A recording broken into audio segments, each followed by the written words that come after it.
Well, good morning, everybody. Welcome back to the homestead. We're going to start today by doing our morning chores. It's been a while since you guys have seen some of the animals, so we're going to bring you along while we do at least some of the animals for you this morning so you can see how everybody's doing here on the homestead. After that, we have a couple projects that we need to finish up. Well, one of them we have already done, but we're excited to show you guys about. And then we need to go down into the bottomland and get that fence that got washed away by all that rain when we got 15 inches of rain. We need to fix that fencing so that we can let the cows into that area. So it's a chilly start to the day. It's right around freezing right now, but it's going to warm up into the mid 40s or so today. So I think it's going to be a pretty nice day to get some work done. Let's start here in Wattlesville and we'll go around and see how everybody's doing. Well, let's start this morning by feeding the pigs. It's been a while since you guys have seen our pigs. These are our Idaho pasture pigs. They have about 2 weeks yet before they're going to be heading off to the processor. Normally, we like to get rid of them before it gets to the point where we need to be worrying about ice and all that kind of stuff, but we had kind of a delay in getting an appointment with the butcher this year, so it's a little later than we normally do. But they are looking good, and I'm excited to fill the freezer back up with pork.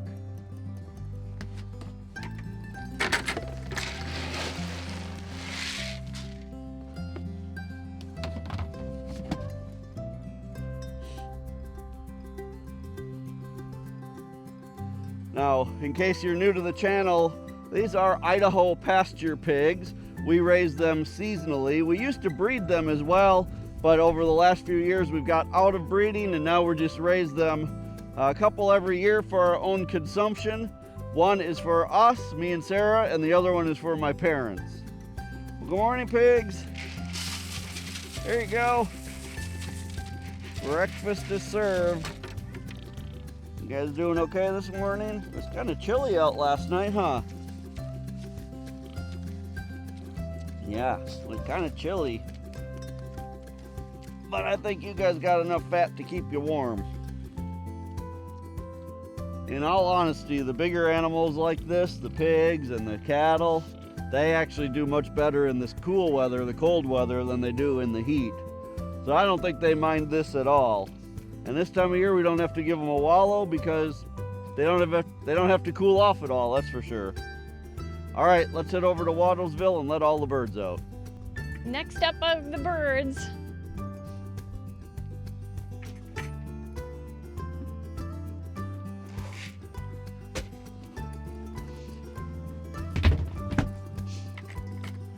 Even though the mornings are chilly, they're still excited to come out and get some breakfast.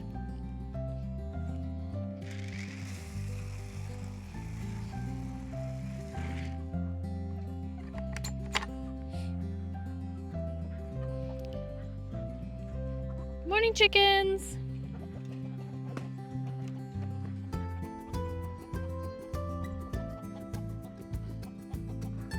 Now for the geese, and then the ducks last.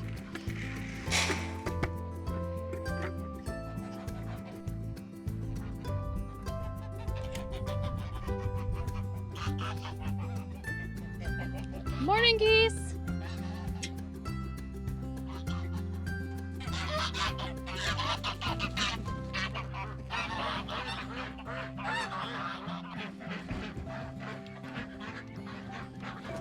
Morning, ducks.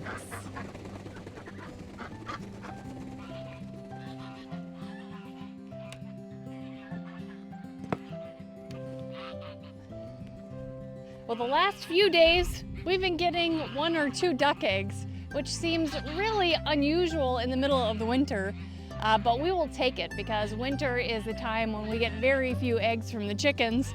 So to get a couple here and there from the ducks, that will be awesome.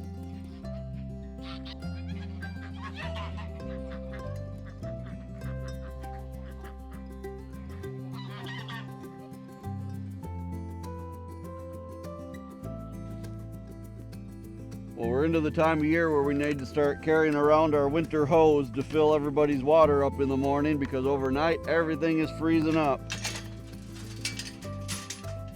We showed this in a recent video that we did about preparing for winter, but basically what we do over winter is carry around one of these hoses that expands because they're super lightweight. And that way, every morning we can just come out here and hook it up. And we can just turn that on. We can take our hose and fill everybody's water up. But then at the end, we can put this right back into a bucket, either keep it in the house so it doesn't get frozen overnight, or a lot of times we just put it in our well house because it doesn't freeze in there either.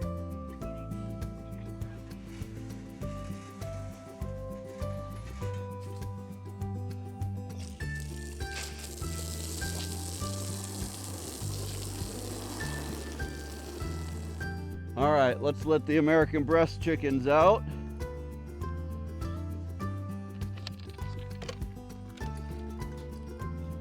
The new rooster that we added to the flock is doing well. All of the hens seem to like him. And hopefully next spring we'll have better fertility on our eggs than we did this last year by having a newer rooster. All right, so we always let them out first, and then we keep their feed inside of that hoop coop. So we'll go in there and get them some feed. There you go. You guys want your breakfast? There you go. And let's give you a little extra water.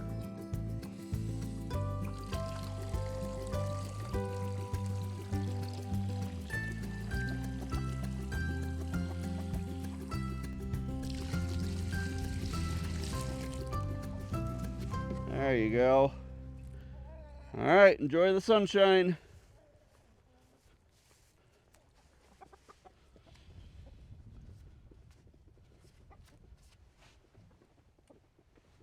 Well, next up, we're gonna feed Babe a little bit of grain. She is nearing the time where she's gonna calve. I recalculated her due date, and it is any time between December 15th and December 21st. So we're getting there. Now, normally I would be able to just get her right up on the stand, give her some grain, and I could kind of start getting her used to doing that again prior to calving. But we had kind of a hiccup in that process because a few months ago when I was trying to dry her off, something happened in this barn lot that really spooked her. And then she stopped wanting to get up onto the milking stand. So I just decided to give her a break from the stress of trying to get her up there while she dried off. Well, now we're at the time where I need to get her up on the stand again because she's going to need to be milked soon. And the last video we shared with you, I mean, you saw that she didn't really want to get on there. She was still scared. So we set up a temporary corral to help her start getting trained to go up there again.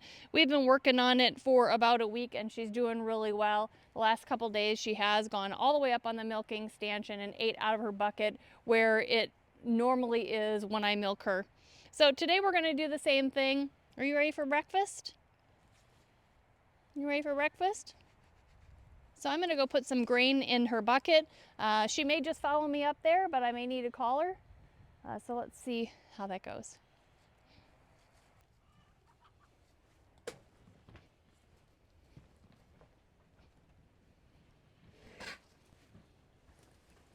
Come on, girl. Come on, girl. Come on.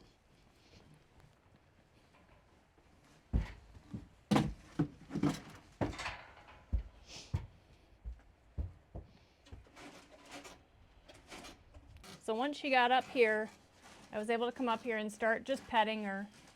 She is really relaxed. So I lowered this board down here so that she can't back up because I haven't been able to put the neck thing on her since we started this whole thing. This neck thing closes and it prevents her from being able to get out. So she was so relaxed, I was able to shut this board and then close this around her neck, and she's still very relaxed. So this is going really well.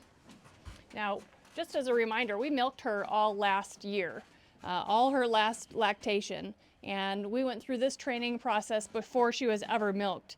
That was a lot more stressful. It took a lot longer time, but since she's gone through it so many times before, that's why I think this kind of new training or this retraining happened faster and easier. So I'm really happy that this happened without being so stressful for her or for us. And I think that this is just going to be a super easy transition again when she has her calf. She's a good girl. Come on.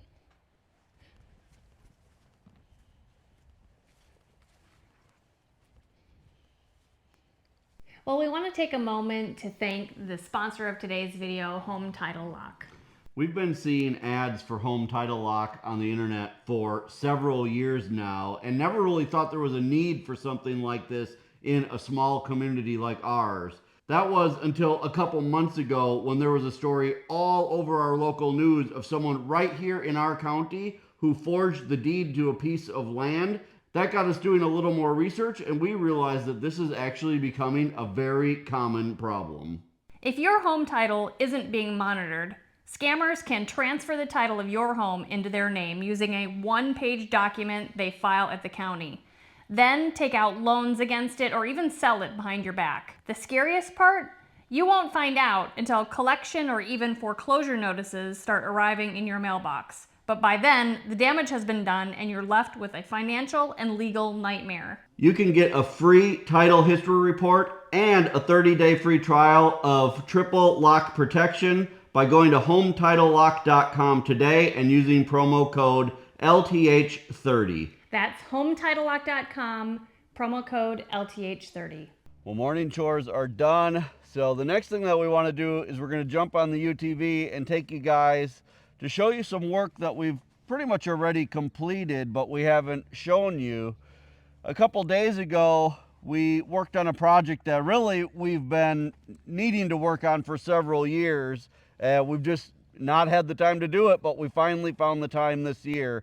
And that is to add some additional gates in different parts of our homestead so that over the winter we can feed hay in areas that in the past we haven't been able to feed hay in. Now, there are parts of this paddock that we have our cows in all winter long. There are parts of it that are on such a slope, it's actually not safe for Kevin to drive the tractor with a heavy bale of hay on the front of the tractor because the tractor could slip down the mountain, Right. Basically. Especially in the winter when there's a lot of ice. Right, ice and snow is just really slippery. So we have been limited as to where we can feed hay. These two gates are going to be such a godsend for us to have in place so that we can feed the cows in other places. So let's jump in the UTV and head over to the first gate. This one, we've already had a gate in this area and we fed hay in this area for quite a long time, but the gate that we had honestly was just a cattle panel being held up by some ratchet straps. And we figured it was time for a little bit of an upgrade.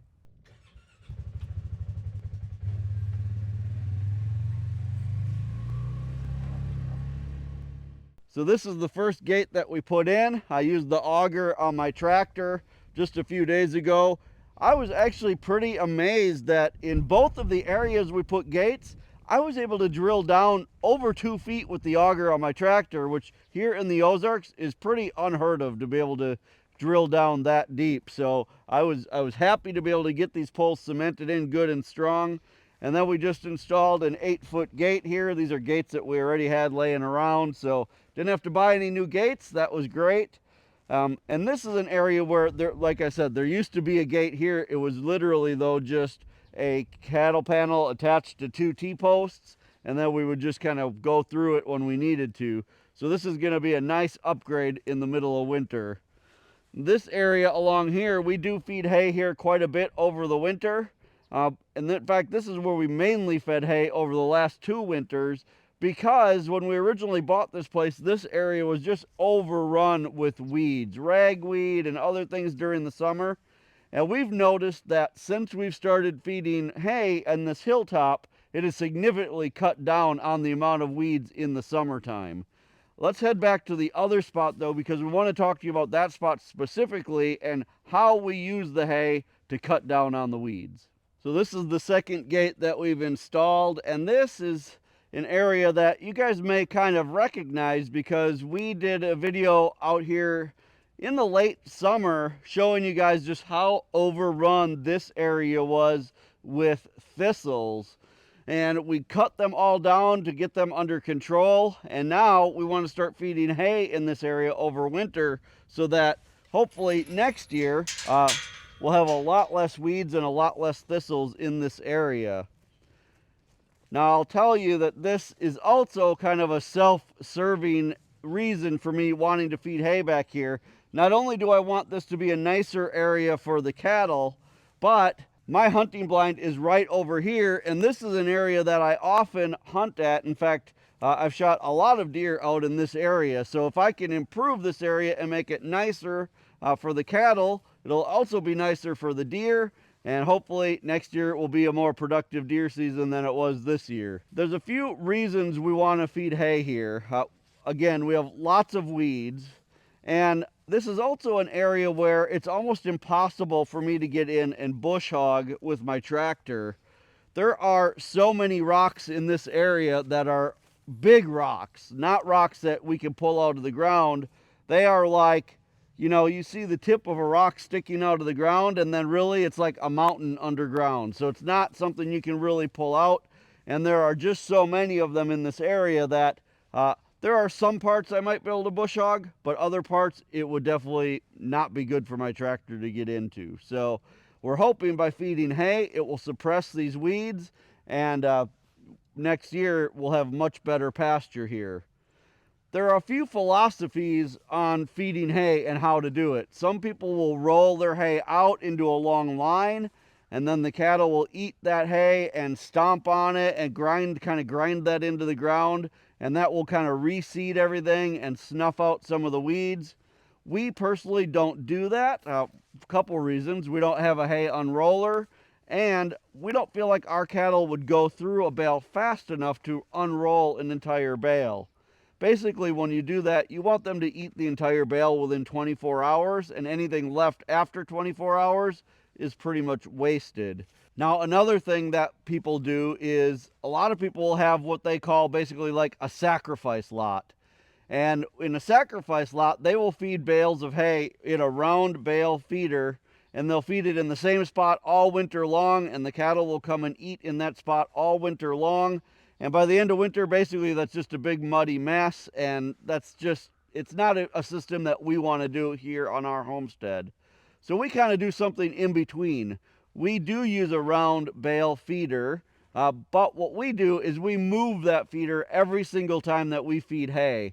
So we'll start in one section, and then when that bale is gone, we'll move the feeder maybe 10 feet away. We'll feed another bale there, and every time we feed hay, we'll move that along all winter long, so the cattle are always eating in a different spot, and so whatever hay is left kind of gets scattered all over this part of the homestead that we're trying to fix that year.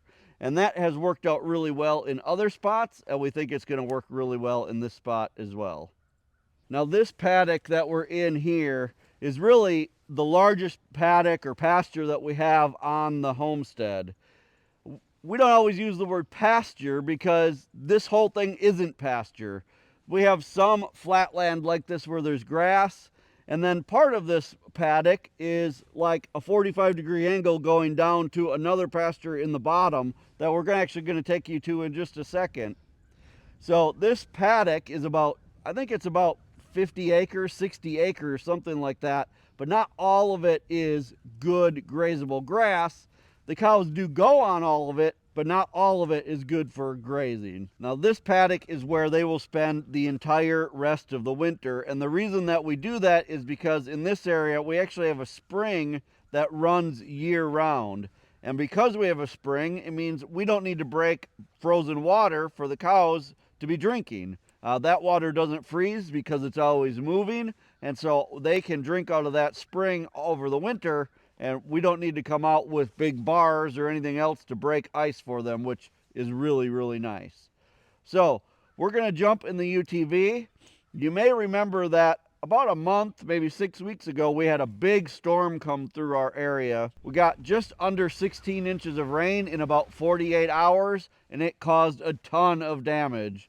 Not a whole lot of damage here in our homestead, but in our local community, it caused a lot of problems. We did have a piece of fence get wrecked down in our bottomland. I've already fixed a lot of that, but there is one section that we still need to take care of today. So we're going to go do that. And after that, we can actually move the cattle into this paddock, and they should be happy here for the rest of the winter. We made it down to the bottomland area, and this piece of fence over here behind me is the piece that got washed out during the flood a few weeks ago, or whenever that was. You can see that I've put most of it back up already. There were quite a few T-posts that got completely ripped out of the ground that we're going to try to put back in today. Some of the T-posts I was able to just straighten back up, and then I came down here with a fence stretcher and I stretched all the fence and got it put back together. So it's actually a pretty tight fence right now, which is good because I don't really know how many more T-posts we're going to be able to put in. You can see here we've got a long stretch with no T-posts at all, but this is solid rock underneath us. And when I say solid rock, I don't mean like there's rocks in the ground. It's like shelf rock. We're standing on top of basically an entire rock area. You can see all of this rock that washed up here in this area where I am. 2 summers ago, this was grass. This was all pasture right here. And in fact, the fence used to be way back over there closer to the creek, and we had to move it after the last big flood that we had. So we've already lost quite a bit of pasture over on that side, which we'll never get back because now it's covered in rock and sand. And now after this big flood, you can see that more of it is covered in rock and sand. And someday we may have to move the fence again. But for today, we're just going to try to, fix it the best that we can. I think right now it would keep the cows in, but we do want to try to get a few more T-posts in. This is the last section that we need to fix. We've already spent quite a few hours fixing other pieces of the fence. So I think this is going to be the last piece that we need to fix before we can actually get the cattle down here.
Well, those actually went in a little bit better than I would have thought. Now, not all of them went in very far, but they went in far enough that they're going to hold the fence up, and that's all we really care about for today.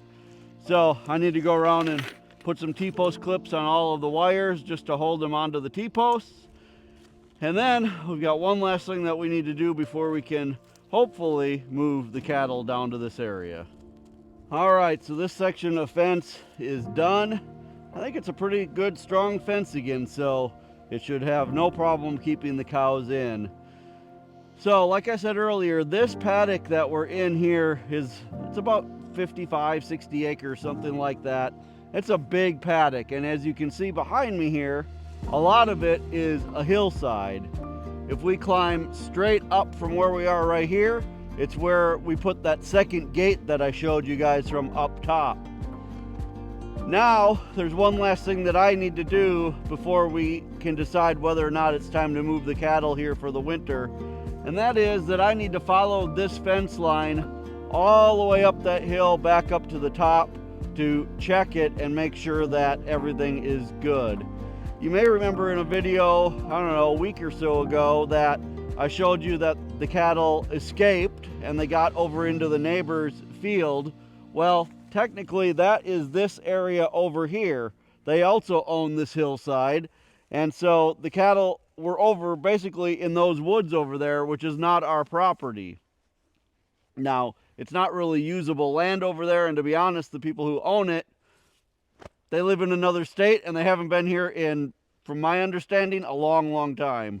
But we still don't want our cattle on someone else's land.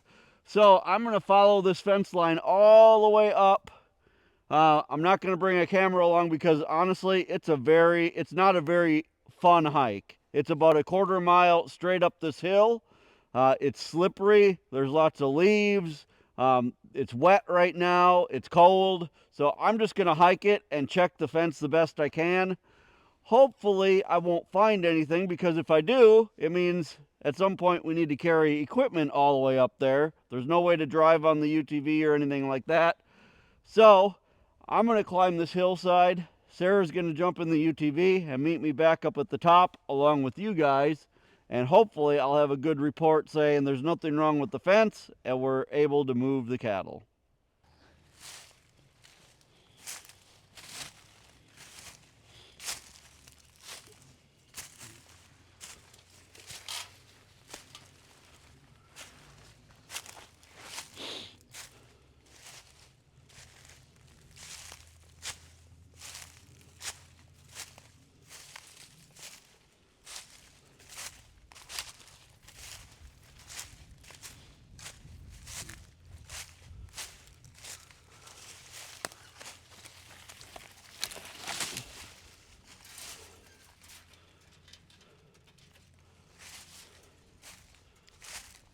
Well, not necessarily good news. There are several parts of the fence that will need to be repaired before we can move the cattle over here, because they are either pushed way down or broken from trees falling on them. A lot of this fence is still these old wooden poles, and we're going to have to add some T-posts in here at least every once in a while to give it some strength. Now the good news is most of the spots that need to be repaired are close to the top here and close to the bottom, and not so much in between, which is good because that would be a real pain to have to hike everything up there.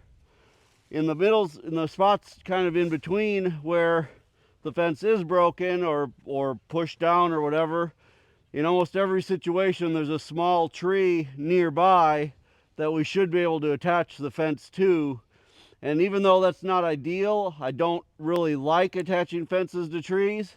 Sometimes that's your only option because trees are strong and they're there and you don't need to worry about trying to drive posts and stuff into solid rock. So we'll use the trees when we need to, especially on a fence line like this. So that means a couple things. We're not going to be able to move the cattle today like I had hoped we were going to, but instead we're going to have to go give them a bale of hay. So we'd hoped to move them over here and take them off of hay for a few more days, but because we can't move them, we're going to have to give them a bale of hay. We actually have them right now in what we call our government pond lot. That's where they've been for the last few days. We actually gave them one bale of hay over there already because there's not really much grass over there this time of year for them. So I was hoping to not have to give them another bale, but we're going to have to because this is going to take me at least probably a few days to get this fence fixed. So that's where we're going to go to next. We're going to go give them a bale of hay, and I think that's where we'll wrap up this video.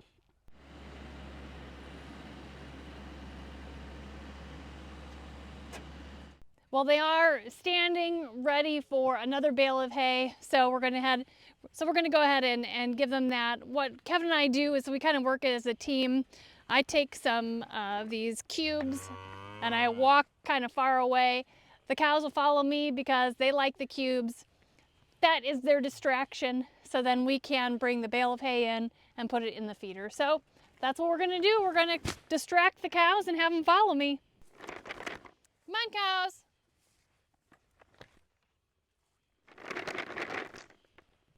Come on, cows. Come on. Come on, cows.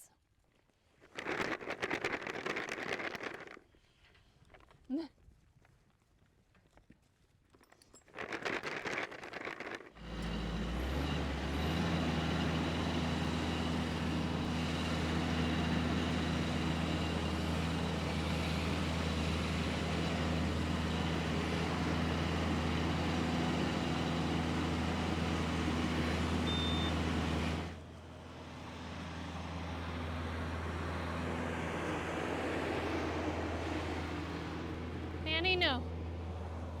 Go on.